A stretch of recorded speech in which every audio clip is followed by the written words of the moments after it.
सिया के हत्यारे ने आखिर बता ही दिया कि क्यों उसने सिया को मौत के घाट उतारा।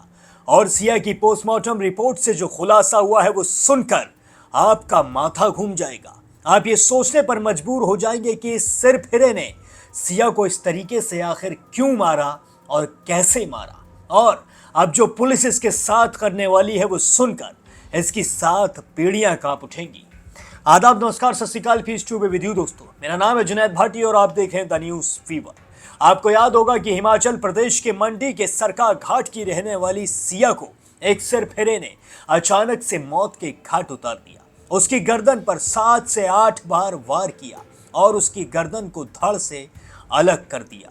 सिया एक बहुत ज्यादा कुशल लड़की थी। वो जिंदगी में बहुत बड़ा बनना चाहती थी। वो बहुत ज्यादा पढ़ने में भी अच्छी थी और इधर उधर उसके ज्यादा दोस्त भी नहीं थे। जी हाँ, वो बहुत ज्यादा रिजर्व रहना पसंद करती थी और वो हमेशा अपने माँ बाप से कहा करती थी कि मैं एक दिन कुछ ऐसा जरूर करके दिखाऊंगी जिससे हमारे सरका घाट का, हमारे हिमाचल प्रदेश का नाम बहुत ज्यादा रोशन हो जाएगा। लेकिन सिया ने कभी सोचा नहीं होगा कि एक सिरफिरा अचानक से आएगा और उसे इस तरीके से मौत के घाट उतार देगा। जी हाँ, सिया सिर्फ और सिर्फ अपने कॉलेज के लिए निकली थी। रास्ते में वो जा ही रही थी और फोन पर बात कर रही थी। फोन पर उस वक्त वो अपनी दोस्त से बात कर रही थी। जी हाँ, पुलिस ने सिया की कॉल डिटेल्स भी निकाली है। कॉल डिटेल्स में निकल कर आया है कि सिया ज्यादातर सिर्फ और सिर्फ अपनी माँ और अपनी 2 सहेलियों से बातें किया करती थी और उससे किसी का भी संपर्क नहीं था। बहुत सारे लोग सोच रहे थे कि हो सकता है कि ये जो हत्यारा है सिरफिरा विकास, इससे सिया के पहले से कुछ संपर्क हो सकते हैं। हो सकता है कि इनकी पहले से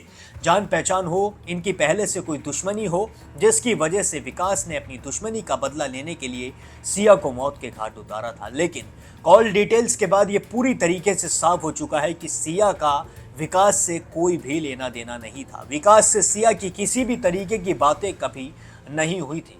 उस वक्त भी जब सिया रोड पर चलकर अपने कॉलेज जा रही थी, वो अपनी दोस्त से ही फोन पर बात कर रही थी और विकास अचानक से झाड़ियों के अंदर से निकलता है और सिया को बुरी तरीके से मारना शुरू कर देता है। और अब विकास से जब पुलिस ने पूछताछ की है, जब पुलिस ने जोर लगाकर विकास की तबीयत से मरहम पट्टी की है, उसके बाद विकास ने धीरे धीरे सच बोलना शुरू कर दिया है और एक एक करके सारे राज खोलना शुरू कर दिया है। लेकिन विकास अभी भी अपने बयानों को बदलता नजर आ रहा है। जी हाँ, विकास ने 3 बार अपने बयान को बदल दिया है और तीनों बार उसने चौंकाने वाली चीजें बताई है। जी हाँ, पुलिस ने जब शुरुआत में विकास से पूछा कि उसने सिया को मौत के घाट क्यों उतारा, तो विकास ने कहा था कि मैं घर से जब निकला था तो मेरी मम्मी से मेरी लड़ाई हो गई थी। मैंने उनसे 20 रुपए मांगे थे बीड़ी के लिए, लेकिन उन्होंने देने के लिए मना कर दिया, जिसके बाद मुझे बहुत ज्यादा गुस्सा आ गया और मैंने रास्ते में सिया को मौत के घाट उतार दिया। आप सोच रहे हैं, इस तरीके का बयान इस सिरफिरे ने सबसे पहले दिया था। इसने कहा था सिर्फ 20 रुपए की बीड़ी की वजह से मैंने उसे मार दिया। लेकिन जब एक दिन गुजर गया, पुलिस ने दोबारा से इससे पूछताछ की तो इसने फिर से अपना बयान बदल दिया। जी हाँ, इस बार पुलिस भी चौंक गई थी। जी हाँ, क्योंकि इसने कहा था कि ये जब घर से निकला था तो ये सोच कर निकला था कि आज जो भी इसे सबसे पहले रास्ते में मिलेगा ये उसे मौत के घाट उतार देगा।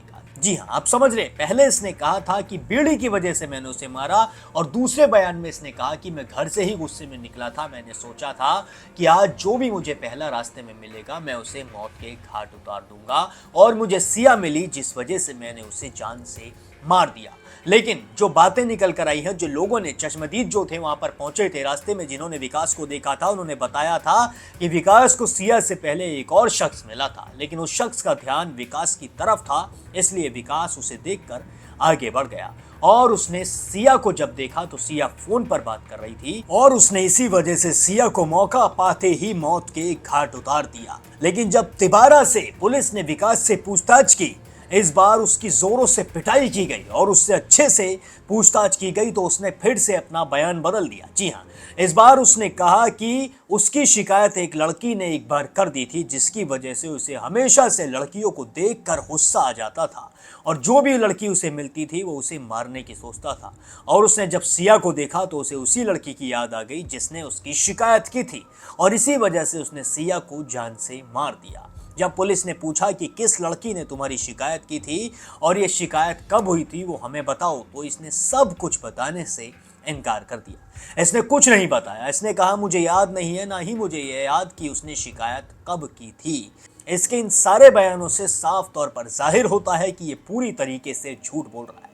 अभी भी ये कुछ भी बताने के लिए राजी नहीं है, अभी भी अपना मुंह खोलने के लिए राजी नहीं है, क्योंकि जिस तरीके से ये बयान बदलता नजर आया है, जिस तरीके से इसने अपने बयान बदले हैं, पुलिस को ये तो पक्का हो चुका है कि इसने गुस्से में अचानक से सिया को मौत के घाट नहीं उतारा है। इसने शुरुआत में अपने दिमाग में कोई ना कोई साजिश बनाई थी और उसी साजिश के चलते इसने सिया को जान से मार दिया। वहीं दूसरी तरफ सिया की पोस्टमार्टम रिपोर्ट भी आ चुकी है। जी हाँ, सिया की पोस्टमार्टम रिपोर्ट देखकर पुलिस के भी हाथ कांप गए हैं। जी हाँ, पुलिस ने भी जब पोस्टमार्टम रिपोर्ट को देखा तो उसमें लिखा हुआ था साफ साफ कि सिया की गर्दन पर 7 से 8 बार फरसे से वार किया गया है और उसकी गर्दन पर तब तक वार किया गया है जब तक उसका सर धड़ से अलग नहीं हो गया। अब आप सोच कर देखिए कि कोई अगर किसी को अचानक से मारेगा या फिर सिर फिरेपन में मारेगा तो उसे वो एक ही बार में मार के ख़त्म कर देगा, लेकिन यहाँ पर साफ तौर पर जाहिर होता है कि विकास ने उससे पूरी खुंदक में मारा है। उसने पूरी तरीके से जब तक उसका सर धड़ से अलग नहीं कर दिया तब तक वो उसे मारता रहा। इससे ये ज़रूर साबित हो जाता है कि कहीं ना कहीं विकास के दिमाग के अंदर ज़रूर कुछ था, उसके दिमाग के अंदर ज़रूर कुछ चल रहा था। कहीं ना कहीं कोई ना कोई साजिश थी जो काफ़ी वक्त से उसके दिमाग के अंदर पल रही थी और उसने जब सिया को देखा, ये पूरी की पूरी साजिश को उसने पर्दे के ऊपर उतार दिया और सिया को मौत के पार पहुंचा दिया। जी हाँ, अब सिया के घर वाले सिर्फ और सिर्फ जस्टिस की मांग करते नजर आ रहे हैं। हिमाचल प्रदेश के मंडी के रहने वाले जितने भी लोग हैं वो यही पूछ रहे हैं कि सिया को आखिर विकास नाम के सिरफिरे ने क्यों मारा। वहीं पुलिस का ये भी कहना है कि सिया की इस मामले में कोई भी गलती नजर नहीं आ रही है। सिया के खिलाफ किसी भी तरीके का सबूत नहीं मिल रहा है। सिर्फ और सिर्फ ये पता चल पा रहा है कि सिया गलत समय पर गलत जगह पर पहुंची थी। हो सकता है कि इसी वजह से वो इस सिरफिरे के हाथ लग गई हो और इसका शिकार बन गई हो। लेकिन यहाँ पर जिस तरीके की चीज़ें निकल कर आई हैं, जिस तरीके से, जैसे कि मैंने आपको पहले भी बताया कि सिया को उसने जिस तरीके से मारा है, उससे ये ज़रूर साबित हो जाता है कि कोई ना कोई साजिश ज़रूर है। ये सिरफिरा अपना जल्द से जल्द मुंह खोलेगा और सच ज़रूर बोलेगा, क्योंकि पूरे देश को इंतज़ार है कि इतनी ज़्यादा कुशल लड़की और इतनी ज़्यादा चालाक लड़की को इस तरीके से कोई कैसे मौत के घाट उतार सकता है। और ये मंडी में या फिर देश में जितनी भी महिलाएं, सभी की सुरक्षा पर एक सवाल ज़रूर खड़ा करता है।